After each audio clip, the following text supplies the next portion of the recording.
सुबह से। पहले तो बच्चे बताओ, जो पेपर हो रहा है उससे एक भी बच्चा 1% संतुष्ट है?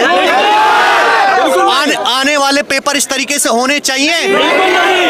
क्या इस तरह की व्यवस्था आप में से कोई बर्दाश्त कर सकता है? बच्चे नाराज तो टीचर नाराज, इससे ज्यादा कुछ कहने की जरूरत नहीं है।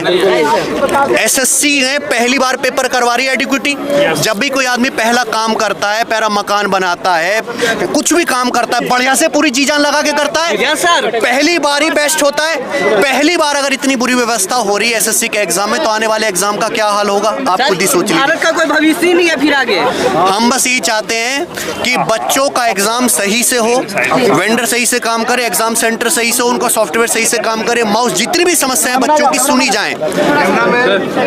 और हमारे पास समय होता कि एग्जाम 3-4 महीने बाद होता तो हम धीरे धीरे स्ट्रेटजी बना पाते। प्रॉब्लम ये है कि पेपर 10 दिन के भीतर ही है, 13 तारीख से हमारे पास इतना ज्यादा समय नहीं है। वरना हमारा कोई मन नहीं है सरकार को मानसून सेशन में इस तरीके से डिस्टर्ब करने का, लेकिन हमारे पास समय नहीं है। हम चाहते हैं कि इसका जल्दी से जल्दी निदान हो। या तो एडिक्विटी के बस की हमें तो नहीं लगता कि उसके पास खुद व्यवस्था है एग्जाम सही से करवाने की। मध्य प्रदेश के पेपर कराए ना सारे, मध्य प्रदेश का हालत, पटवारी का पेपर उसने कराया, मध्य प्रदेश पुलिस का यूपीएसआई का पेपर उसने कराया, राजस्थान के कई पेपर उसने कराया। एक भी पेपर ऐसा नहीं जिसमें चीटिंग की खबरें तक ना आई हो। 25-25 लाख में सीट बनी है सर। मैंने देखा बच्चे लगातार समस्या सुना रहे थे। भारत भर से भीगते भीगते इस बारिश में बैठे हुए हैं और समस्याएं सुना रहे थे। ऐसा क्यों होता हमारे देश में? ये जो बच्चे समस्याएं सुना रहे हैं, ये तो अभी बहुत थोड़े बच्चे जो बारिश की वजह से नहीं आ पाए या उनको सही समय पे सूचना नहीं मिल पाई, बुलाया भी नहीं गया, बच्चों को बुलाया भी नहीं गया। बच्चे तो 10-15 लाख इस समय यूट्यूब पे, सोशल मीडिया पे एक्टिव बैठे हैं इसी मुहिम में कि उनको कुछ सुधार मिलेगा आज। और सारे टीचर्स इस समय 300-400 से ज्यादा टीचर्स हैं जो दिल्ली में यहाँ पर हैं, केवल जंतर मंतर पर भी।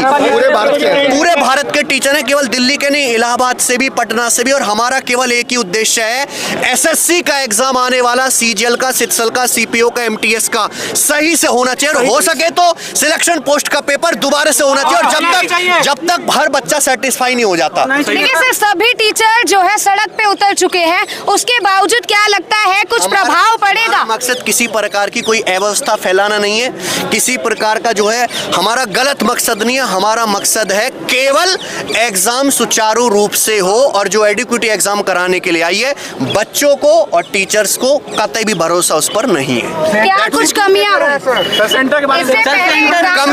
कमियां इस तरीके से हैं कि एक बच्चा, ये बच्चे अगर इनसे कहा जाए कि आप 1000 रुपए, 3000 रुपए, 2000 रुपए अरेंज करके 500 किलोमीटर दूर एग्जाम देने जाइए, एक बार नहीं, इन्होंने तो 4-5 पेपर देने एसएससी के, तो ये 10,000 रुपए 3-4 महीने में अफोर्ड नहीं कर सकते, बार बार जाना नहीं कर सकते। उसके बाद वहां जाए, वहां एग्जाम कैंसिल हो जाए, फिर वही पैसा खर्च करके अपना सूखा सा मुंह लेके वापस आए, फिर दोबारा वेट करें, री एग्जाम होगा, फिर दोबारा पैसा खर्च करके जाएं।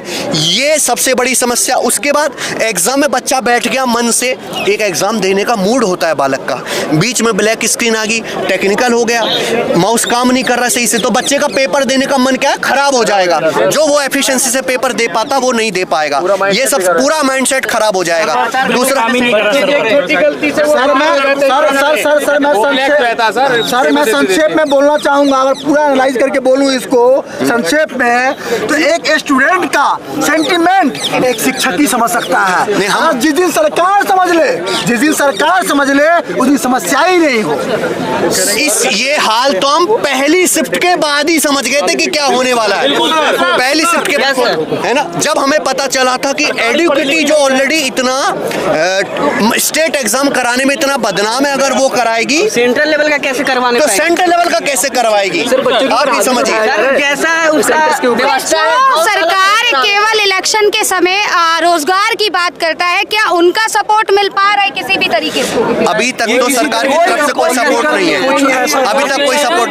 बच्चे अकेले, बच्चे टीचर्स के साथ है, सरकार की तरफ से अभी कोई सपोर्ट नहीं है।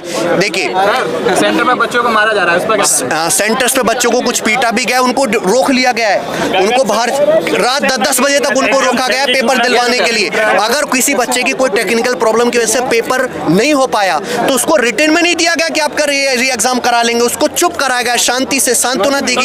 निर्देश दीजिए, आंदोलन कर देंगे सर। कुछ भी, हमें गलत काम नहीं करना, आप शांति से अपनी बात सरकार के ऊंचे ऊंचे ऑफिशियल तक पहुंचानी है, शांति से। रिजल्ट 1.5 साल हो गया, अभी तक नहीं आया, हम उसी का इंतजार कर रहे हैं। एक मुद्दे भी बहुत